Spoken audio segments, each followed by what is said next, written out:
దాంట్లో ఏం చేశారు, ముఖ్యమంత్రి గారు వెళ్ళారు. రోజా గారికి ఏముందంటే ఆవిడ పదవీ కాలంలో ఉన్నప్పుడు ఆవిడ ఏ రకమైనటువంటి ఆ పర్యాటకానికి సంబంధించిన ఒక చిన్న పని కూడా చేయలేదు.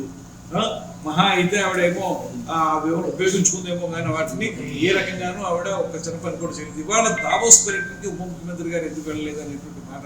ఇప్పుడు అక్కడికి వెళ్ళింది ఎవరో ముఖ్యమంత్రి గారు వెళ్ళారు. ఇండస్ట్రీస్ సంబంధించిన ఐటీ వింగ్ ఉంది కాబట్టి లోకేష్ గారు వెళ్ళారు. అదేవిధంగా ఇండస్ట్రీస్ మినిస్టర్ అయినటువంటి భరత్ గారు. ఇవి మనం దాన్ని దృష్టిలో పెట్టుకోవాలి తప్పితే ఇప్పుడు పంచాయతీరాజ్ శాఖ, ఫారెస్ట్ శాఖ ఇవన్నీ చూస్తున్నటువంటి పవన్ కళ్యాణ్ గారు దానికి అవసరం ఉన్నా లేకపోయినా వెళ్ళడం అనేది కాదు కదా ప్రధానం. దానికి వెళ్ళలేదని అడిగేంత రైట్ మాత్రం ఎటువంటి పరిస్థితిలో రోజా గారికి లేదు. ఇప్పుడు మొత్తం క్యాబినెట్ని తీసుకెళ్లారు కదా, మొత్తం క్యాబినెట్ వెళ్ళరు కదా, ఎందుకు దీని మీద పెద్ద ఇష్యూ చేయడం?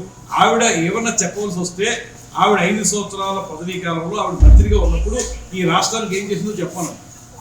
ఏ రోజు కూడా ఒక్కరోజు ఆవిడ పర్యాటక శాఖ మంత్రిగా పర్యాటక రంగానికి సంబంధించిన మాట మాట్లాడింది ఆవిడ. ఇప్పుడు కూడా మామూలు ఇతరత్ర మాటలే తప్పితే, లేకపోతే ఆ ప్యాలెస్ ఒకటి కట్టేశారు, అదేమో అద్భుతమైన ప్యాలెస్. నిజం చెప్పాలంటే మీకు ఒకటి చెప్తానండి, ఇప్పుడు నిజంగా మీకు ఎక్కడైతే మీరు ఋషికొండ మీద ప్యాలెస్ కట్టారో ఆ ప్యాలెస్ కట్టించడం మాకు ముందు రిసార్ట్స్ ఉండేవి.